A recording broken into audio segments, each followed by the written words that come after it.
નમસ્કાર મિત્રો, આજના નવા વિડીયોમાં આપનું સ્વાગત છે।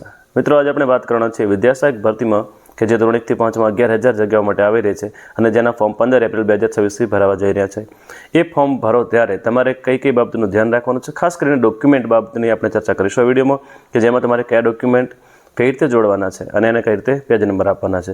તો વિડીયોમાં છેલ્લે સુધી સંકળાયેલા રહેજો। વિડીયો ગમે તો લાઈક કરી દેજો, બીજા મિત્રો સાથે શેર કરજો અને આવા જ ઉપયોગી વિડીયો માટે અમારી ચેનલને સબસ્ક્રાઇબ કરી લેજો। મિત્રો, તમે વિદ્યા સહાયકનું ફોર્મ ભર્યા પછી એ ફોર્મને તમારે રિસીવિંગ સેન્ટર પર જમા કરાવવા જવાનું છે। તો જ્યારે તમે ફોર્મ જમા કરાવવા જશો ત્યારે તમારે કયા ડોક્યુમેન્ટ સાથે લઈ જવાના છે અને કયા ક્રમમાં ગોઠવવાના છે એની વાત કરીએ તો સૌપ્રથમ અહીં જે ડોક્યુમેન્ટનું લિસ્ટ આપ્યું છે એલસી, જાતિનું પ્રમાણપત્ર, નોન ક્રિમિનલ સર્ટિફિકેટ, ઈડબ્લ્યુએસનું પ્રમાણપત્ર, શારીરિક અપંગતા એટલે કે દિવ્યાંગતાનું પ્રમાણપત્ર, માજી સૈનિક હોવાનું પ્રમાણપત્ર, એચએસસીની માર્કશીટ, એચએસસીનું ટ્રાયલ સર્ટિફિકેટ, ત્યારબાદ ટેટની માર્કશીટ, સ્નાતકની માર્કશીટ, સ્નાતકનું ડિગ્રી પ્રમાણપત્ર, સ્નાતકનું ટ્રાયલ સર્ટિફિકેટ, વ્યવસાયિક લાયકાત એટલે કે જેના ઉપર તમે આ નોકરી મેળવવા માટે અરજી કર્યા છો, પીટીસી કે ડીએલઈડી, તો જે પણ હોય એને લાગુ પડતું હોય એ સર્ટિફિકેટ, એનું ટ્રાયલ સર્ટિફિકેટ, ખાસ એનસીટીની માન્યતાનું પ્રમાણપત્ર પણ હોવું જોઈએ એ।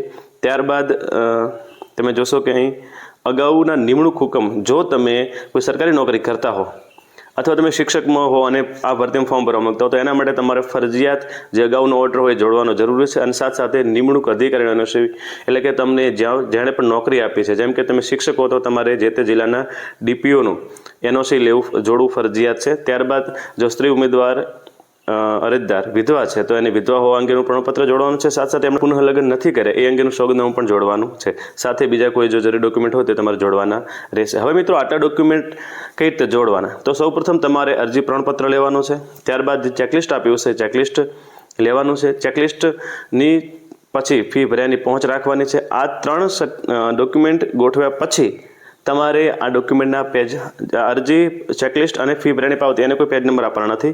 તમારે શાળા છોડ્યાના પ્રમાણપત્ર ઉપર એક પેજ નંબર 1 આપવાનો છે, ત્યારબાદ જાતિના પ્રમાણપત્રને પેજ નંબર 2 આપવાનો છે, નોન ક્રિમિનલ સર્ટિફિકેટ જો લાગુ પડતું હોય તો 3 નંબર આપવાનો છે, જો લાગુ ન પડતું હોય અને તમે સીધા 12મા માર્કશીટ જોડો છો ત્યારે 4 નંબર આવશે।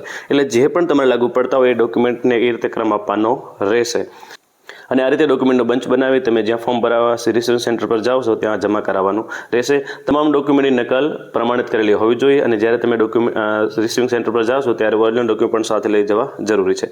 મિત્રો, આશા રાખું છું આ વિડીયો તમને ગમ્યો હશે। વિડીયો ગમ્યો હોય તો લાઈક કરી દેજો, બીજા મિત્રો સાથે પણ શેર કરજો અને આવા જ ઉપયોગી વિડીયો માટે અમારી ચેનલને સબસ્ક્રાઇબ કરી લેજો।